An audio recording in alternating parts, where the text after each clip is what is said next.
Howdy, everyone. We're still trying to connect with our guest on Instagram, so give us just a minute. Okay, the invite has been sent, Roxanne, so see if you see that and click join. Okay, forgive me for my inabilities in technology here. It's okay. Okay, let's see. I think I'm joined. Request to be in the live video. Yes. It's okay.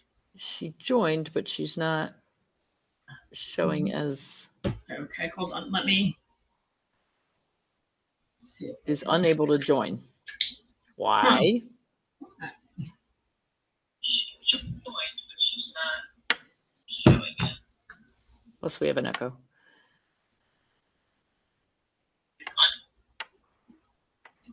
Pet products joined, it says. Yay! Okay, now check my volume on my phone and check the volume on your phone, Roxanne, because sometimes it'll. Should I turn it down? Yeah, turn it off. Turn it off. Okay. We still have an echo. Did you double check my phone volume?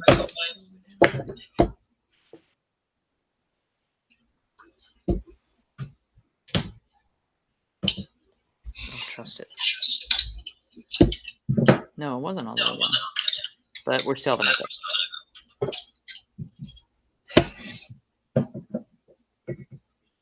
So your computer volume should be going through headphones. Be turned off. Let me. I think my phone is the echo. Make sure she actually clicks the volume button all the way down. Put it on silent, but I think it's still. It's when I talk that it echoes. Oh, I think we're better. I think we're gonna give it a try. Okay. I think we're better. Hey, everybody, welcome. Sorry, technical difficulties. It's what we do.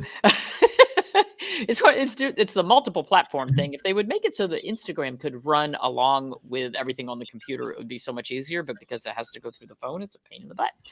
So I am really thrilled today. We are continuing our Gut Health Week. Today is the last day of Gut Health Week because that's Friday. Yay. And my guest today is Roxanne Stone from Solutions Pet Products. I'm sure a lot of you know of her or know her because she's been in the pet food industry for a lot of years. And that's actually how we met, through AFCO meetings and talking pet food. And so Roxanne, first of all, thank you for agreeing to be on. I'm honored to be here. I always love talking to you. And so we're just going to explain a couple things. So we were discussing Roxanne's background. She is in the process of making an office in her garage. It's not quite finished yet. Working on the ceiling. And then I saw her background on the wall behind her. And I said, Instagram can't see it quite as well, but I said, please tell me that's not your to-do list. And she said, no, those are metabolic cycles in the body. And I'm like, oh my gosh, that's even nerdier. So today you're going to get a dose of sciencier science because that's what she does. Yes. So I had asked Roxanne if she would be willing to talk about opportunistic pathogens in the gut because we see so many problems with gut health. And then when people do fecal microbiome testing, they end up getting these reports back that say, what a mess. Yeah. So I figured Roxanne can probably explain this a lot better than I can. Talk about where they come from, what they are, why we want them, why we don't want them, and how we get rid of them. Something like that. I don't know. She's got a whole bunch of stuff. Yeah, absolutely. All of the above we can talk about. I know we kind of have a short amount of time, so I won't make haste, and we'll get into it. So what is an opportunistic pathogen? That's probably the first question that your audience would have.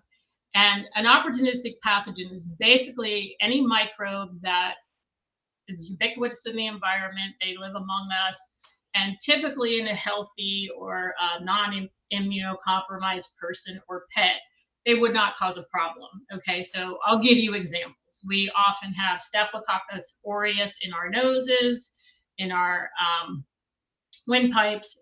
We have Pseudomonas on our skin. We have Candida yeast on our skin. Those are all part of a healthy microflora, but can often turn into what we would call an opportunistic pathogen if not properly balanced, right? So we've all heard of the gut microbiome that's often called microflora, microbiome, microecosystem, however you want to refer to it. It is the most important part of our body to keep balanced, okay, as our entire bodily systems are, especially that gut microbiome. So I'm sure many of your listeners have heard that we have actually more microbes, meaning our gut flora, that whole system in our gut, than we actually have cells in our body. And that's kind of so there's trillions of those little guys. right. And honestly, as a scientist that has been introduced to this field, it really is still a science that's in its infancy. So I remember in graduate school defending my thesis, and my graduate work was on proteolytic adjunct cultures in mozzarella cheese. And what that means is basically, right, additional starter cultures that will help break down the proteins in cheese to get it to age faster, because the pizza industry sits on a lot of mozzarella cheese, right? So we age mozzarella cheese for 60 whole days. That's a long time for it to sit in a cooler with storage costs and everything. So the pizza industry wanted to accelerate that process. But what I'm getting at is, when I defended that thesis, they asked me back in 1997, I think that was 96, what I thought about the future of probiotics and those and using them in industry for beneficial functional health gains. Okay, so that wasn't that long ago, but we just started that process, and it's really important to know that, because we have so much to learn, and we really do know so little about, we know a lot about microbes. We think we know a lot about microbes. There's a lot out there that we haven't even touched on. There's a lot of species we haven't even found yet. So it's very profound, and on a daily basis, how does that affect your pet?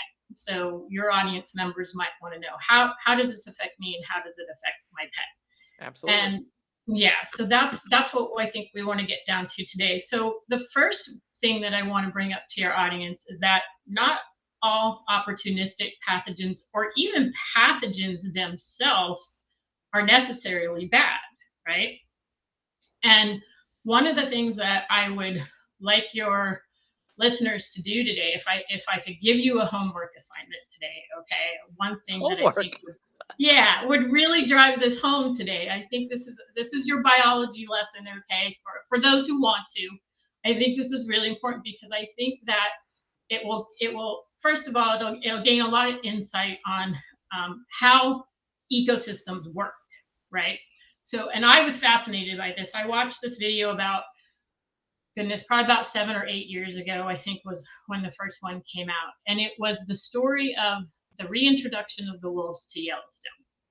Okay, so if you guys can go to YouTube and look up reintroduction of wolves to Yellowstone, there's about a dozen. In Yellowstone, yeah, that's yes, great. There's about a dozen different videos, and the reason I want you guys to look at that today, because as a biologist, microbiologist, all of those disciplines, we can use that as a really good example of what we can't see with the naked eye. So what happened there is in 1995, thankfully, they realized that wolves are a really integral part of the ecosystem, right? And they did this experiment to reintroduce them back into the northern range of Yellowstone.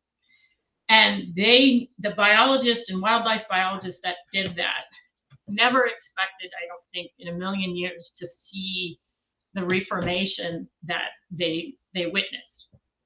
And it's quite miraculous. And this was only 14 wolves, Dr. Judy, that they reintroduced, only 14. Wow. into this big ecosystem, right? So let's look at this ecosystem this is a macro ecosystem.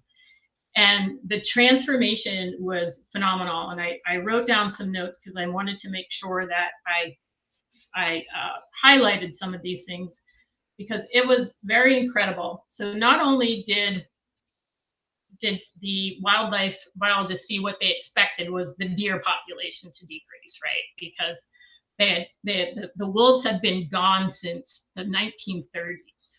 Okay. Really? I didn't realize they were going that long. Yep. The last wolf population went extinct in about 1935, and that was due to them hunting them, right? Because they were a threat to livestock. And I forget who was president at the time, but there was a quote from him saying, "Oh, the elk are a lot more valuable to the ecosystem than the wolf. The wolf is, a nuisance, a predator. We don't need the wolf, and we'll let the elk and the deer population flourish." So the wolves were reintroduced. The deer population was the first thing to decrease.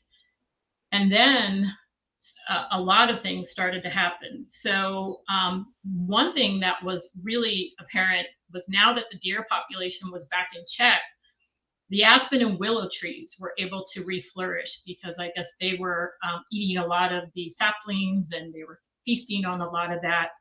So the willow trees, the aspen trees came back, and this offered a whole new ecosystem for the migratory birds to come back in. So now we have this reintroduction of migratory birds. And then with the trees and the bushes reflourishing in that, they call it like a riparian zone that's right there along the river. They got bugs back, they got more bees, they got berries. Now the beaver shows back up. Okay, the beaver had been out of there for a long time. Now the beaver shows up and starts creating dams again in the river. And to their surprise, the river changed on how it was flowing. And with the wolves also, they also preyed on the coyotes. And so because the wolves preyed on the coyotes, the rabbit and the muskrat population came back. And that brought back the predatory birds. Okay, and the birds of prey for that. And this ecosystem came back to more than they ever imagined.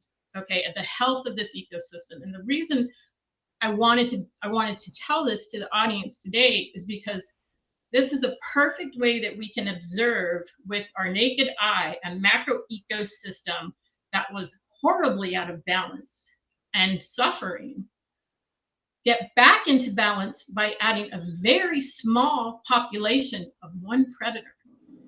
Okay, now let's shrink that down to a micro ecosystem that we A, hardly know anything about, B, are still learning about, and we, in our humanity say, oh, we know better and we know what to do, and we think we can keep it in balance, right? We have a long way to go, but we're making progress. And this is, how we all learn from each other and get together and figure out what works. But there have been some wonderful researchers out there who have done some incredible work. Microbiome, we know animal biome, we know a lot of the research they have done, very valuable data they're collecting. But there's also been a lot of valuable data on humans and also laboratory animals that they've been able to see over time with them. So what I'm saying, can you imagine? So let's look at that. So let's look at our regulatory system today. Let's pretend that we're the wildlife biologists, right? That are coming in and saying, hey, we kind of think that the wolves are pretty necessary, and we have the livestock managers and who are like regulatory, and they're all coming in and saying, oh, that salmonella, that's just such a pest. We know zero tolerance on that. We know best. That's just going to make people sick. Get it out of there. Get it out of the food system. E. coli, same thing. Get it out of the food system, right? And so we're making all these sweeping regulatory mandates, right, on our food system. Now think about that. And we've only done that now over the last 30. I mean, it's been 100 years that.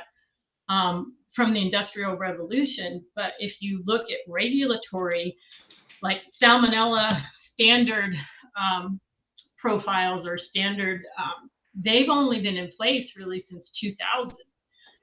There's many great white papers that I'm a fan of. He's retired now. His name's Dr. William James. He's a veterinarian. He's a vet, large animal vet, and he had a 28-year career with the USDA FSIS, which is Food Safety Inspection Service. And he actually authored a lot of the salmonella performance standards, okay, for them.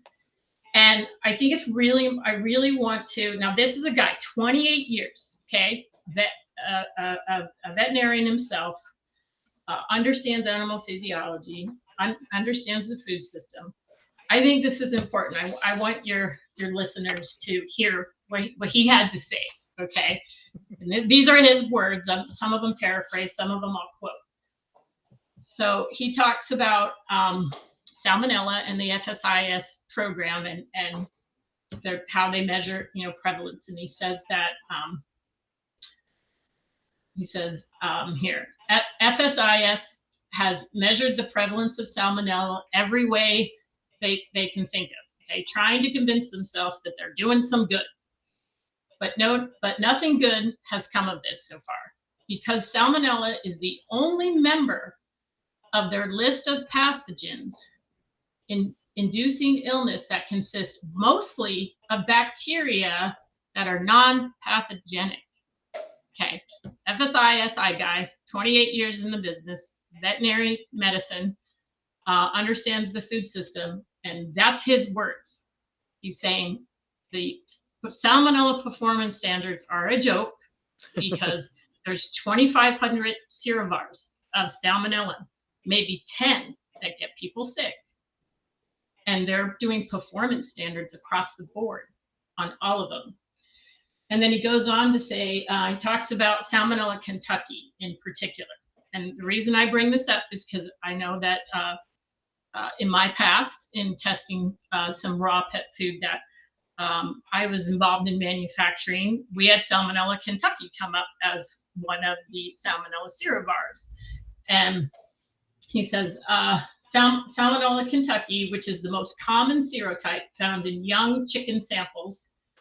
Salmonella Kentucky doesn't even appear on the CDC's, again, top 10 serotypes of salmonella that can cause human or pet illness. So the progress that USDA regulators are using to measure the success of their intervention methods and performance standards is the result of reducing the prevalence of this harmless serotype. I just think those are very, yeah. So I think the lesson today is that we have to be very, very careful on, how we're judging pathogens, particularly opportunistic pathogens, and how we're measuring those in looking at what we think is a healthy pet food or a healthy diet, right, for our animals. And I don't want to dismiss anyone that's had a salmonella infection or has dealt with foodborne illness, or I am not sitting here saying that that is not a problem and is not something that shouldn't be addressed in the food system. But let's look at the big health picture. Okay. Let's look at what most animals and jump in here, Dr. Judy, on what you see, because you're the practicing veterinarian here. Okay, what are typically people coming into you with their pets with? Would you say it's more chronic and autoimmune disease, or is it acute illnesses of the gut that can be fixed right away? The big thing that your repeat visits are people that just have these chronic issues. They just keep showing up. It's chronic inflammation in the body, chronic imbalance in what's going on in the body. And the problem is, and this is kind of like the wolf story, is you bring your pet in with diarrhea, you're going to get metronidazole, and you're going to wipe out species that we need to keep the ecosystem in balance and in check. And so we end up, so we get, small intestinal bacterial overgrowth, and we get Mhm. vitamin deficiencies and mineral deficiencies. And it's just this chronic cycle because we think we know better, and hey, we'll wipe that out. And frankly, 95%, probably 99% of the diarrhea cases that come into a veterinary office have no need for an antimicrobial, have no need for an antibiotic, have no need for amoxicillin, metronidazole, I'm so pleased to hear you say that. whatever. Well, it's really interesting because, and I think it's because of the One Health and the call for decreased use of antibiotics. But in the past 18 months in the American Veterinary Medical Journal, there has been an article on, hey, we don't have to give antibiotics for 14 days for urinary tract infection. 5 days is probably just fine.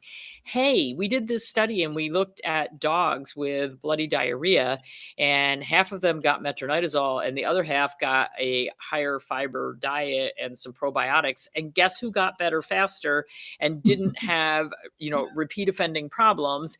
And so there is veterinary research that is actually saying, hey, maybe we should move away from this model of trying to wipe things out.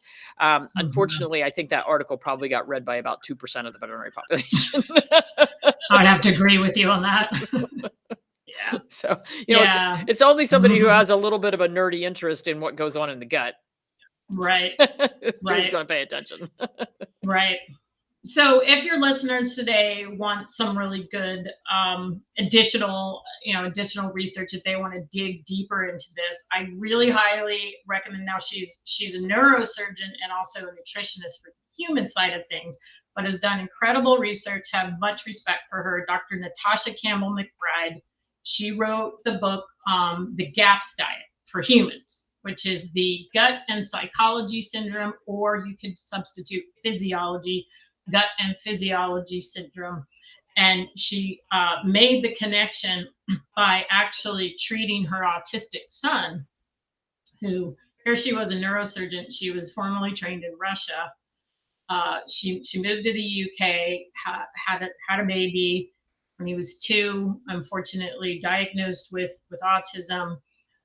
She's struggling, going, here I am, a neurosurgeon, and I can't seem to help my son to try to progress past this. So she went back to school, got a master's in nutrition, and between her neuroscience background and nutrition, she put the connection of the gut brain and how the gut literally is a brain, okay, and how much we depend, both animals and people, on the brain gut connection and all of that. So we are a walking ecosystem, right?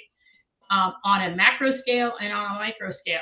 And most of what is harming us, unfortunately, or is unbalanced, we can't even see with the naked eye. And we have a long way to go to really figure that out. But we're understanding how important balance is, and we're understanding the damage that we've done in our medical field and veterinary field with, my gosh, finally they came to their senses and took antibiotics out of the feed, out of the feed supply for the livestock. I mean, criminy, we have 4 decades of that? Yeah. 4 or 5 decades of antibiotics in our feed. Which, can you imagine? And then we're damage? eating that meat that has been treated with Yes. Yes, and our pets are too. This is sort of so I did an interview with Steve's Real Food the other day, and we were talking about the use of pesticides, and I was talking about this extrapolation that they did. They wanted to feed Florilanner to people to kill off enough mosquitoes to prevent the spread of malaria. Now, what's going to happen to our planet if we wipe out mosquitoes? Yeah, they're pesky. Yes. They're obnoxious. But we wipe out mosquitoes, we've got the Yellowstone wolf problem. We're going to change a lot of things. You bet we will. We keep using glyphosate and fipronil and all these chemicals, and we start wiping out our bee populations and our pollinators. We have a much bigger problem. Indeed we do. Indeed we do. yeah, so that's, that's my challenge for, I guess, the audience today is, dig a little deeper. When you hear a lot of the scare tactics and fear mongering out there from, don't touch raw food, there's too many pathogens and you don't know what you're getting, and you're going to get your dog sick. For most of our healthy pets that are health, even the ones that I would say are struggling, I think still are going to benefit from the reintroduction. Just think of the reintroduction of the wolves in Yellowstone. Maybe we need to start a campaign, reintroduction of salmonella into the food supply. Can you imagine how that would go? Oh my gosh. With the regulatories? Let's try it. See if we can get people better. I'd be all behind that campaign. All right, yeah, all right. We're gonna go make a cocktail of E. coli, Listeria, and Salmonella. Let's see how many people are gonna sign up for that. Right. But that's really what we don't know. We don't know enough about. So when we're talking about broad spectrum antibiotics, two of the so-called opportunistic pathogens that are not affected by broad spectrum antibiotics are Candida yeast and Clostridia species. So we see a lot of folks in the human population walking around with Clostridium difficile, Clostridium perfringens overgrowth, and then certainly Candida overgrowth, right? Yep. Because of the constant assault on the gut flora from the overuse of antibiotics, which doesn't seem to affect them as much, and additionally glyphosate and fluorine in the water, and you name it, and all the industrial chemicals that come at us. And so reintroducing, and also diversity, and that's the other thing that I want to really, I think, send home today, is that sure, there's a lot of great products on the market that have wonderful probiotics. I love a lot of them that are out there, and I think they're useful. But again, we want a wide diversity. We want wild type strains too, as much as we can. So where do we get the wild type of bacteria that maybe not so grown in the lab? And I'm not getting down on in the lab cultures. There's very good ones out there that aren't genetically modified and they come from basic wild strains.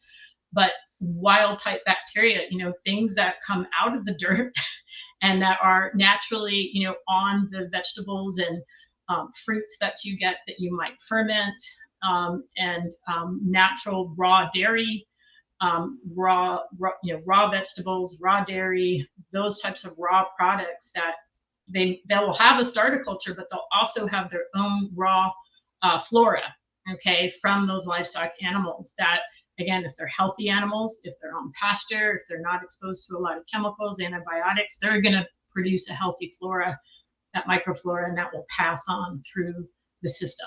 And that's the kind of food system that I hope for and wish for someday, that we actually can reintroduce the right bacteria into the soil. It starts with the soil.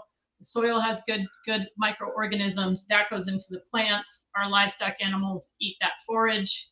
They have a good gut flora, the herbivores, and we're able to put that in the food system chain, and everybody's flora can get fixed. But we're decades away from that, but it's a dream that I'm not giving up on. Yeah, if we can get back to regenerative farming, I mean, maybe I'm just very pessimistic, but I think we're doing actually, like, companies like yours are doing a much better job. Our pets are actually getting fed better than we are, because if the powers that be have their way, we're all going to be eating lab grown meats. So our gut flora are not going to get any of those natural bacteria. So, go out in your yard and eat some dirt. Yeah. Good dirt that hasn't been sprayed with crap. Yeah, exactly. It's like with my vegetables that I really stink as a gardener. We've talked about this a couple times this week, but I had a green thumb the first year we came, and then it just disappeared. We brought in new soil, and there's something wrong with the soil. But so we did raised beds with just some tomatoes and peppers and our herbs.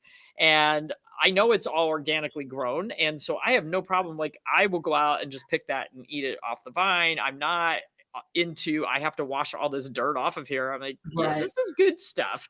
It is. We have chickens, we collect their eggs. I don't wash the eggs. I'm like, there's good stuff out here. I want the good stuff. Yeah. Yeah. Yeah. I'm hoping to retire on your farm someday. There you go. There you go. Yeah. I'll pick your. Yeah, right now my mom is the egg collector handler, and That's awesome. it's a game with her every day to figure out how many eggs we have each day, and I get an egg report every single day. And now that we have 30 That's awesome. chickens, the numbers have gone way up, so it's kind of fun. Are you selling them off? Are you guys consuming No, all of them? Gwen's boyfriend eats 6 a day. So, and then our staff members at the office, it's like a huge bonus to get a dozen organic fresh eggs. So I'm like, That's employee awesome. perks, we give you eggs. Yeah. Yeah. That's great. Your granddaughter's going to be super healthy. She's not I going hope to have to so. deal And with the it's fun asthma and because allergies. when Billy comes, our granddaughter is lactose intolerant. But then Billy came and said, "Oh no, she just needs A2 milk and A2 cheese." And of course, Mhm. milk for Of Maple when he course he did. came. We gave it Mhm. to, of course he did, and Yeah. cheese. And so we gave it to Sarah, and she did absolutely fine with it. So, Mhm. it's when you get down, like, we're not all gluten intolerant and we're not all Right. lactose intolerant. We are Right. bad food intolerant. We are, and dysbiosis Yeah. intolerant. That's part of the problem. We don't have the right bacteria in there to help us digest those foods. Yep. And that's what we really, we're not digesting those ourselves. Bacteria is doing 99% of the work for us. Exactly. And so that's the same problem we see with our pets. So, when my dogs go out and they're grazing a little bit and they're pulling up some grass and they're getting down to the roots and they're getting a little bit of soil. And it's funny, I can tell if they're a little out of balance because they're literally out Mhm. there digging in the dirt trying to get to good soil, or they're looking Mhm. for different herbs in the garden. I'm like, have at it, guys, Mhm. go for it. And if we think about our herbivores, like our horses, our donkeys, our minis, and everybody else out there, they are Right. constantly re-inoculating, and the chickens too. They're constantly Mhm. re-inoculating themselves because they're always getting a little bit of Mhm. dirt in with Mhm. everything they eat, and that's Mhm. what we want them to do. Yeah. Yes, we do. So, Yes, all we right, do. So, your assignment is to go look up the wolves in Yellowstone and to eat dirt. yep. Yep. Please don't wash your vegetables quite as much if they're Exactly. organic. Don't Right. sterilize your organic vegetables. Right. Thank you very It's much, always a Roxanne. pleasure chatting with you. Thank You you are for having amazing, me on. and we will see. I'm not going to be at AFCO because it's too close to our Chicago event on August 5th. Mhm. We just have too many things on the calendar, Yep. but I will see you at AHVMA out in San I'll Diego. see you in Chicago. I'll be Oh, are there. you going to be at Chicago? I will. Yep. All right then. Little change. Yeah. So We'll I'll get see you to. in Oh, Chicago. the groups are getting together. This is awesome. All Mhm. right, we'll talk soon. Thank you very All right. much. Thank you. Bye, everyone.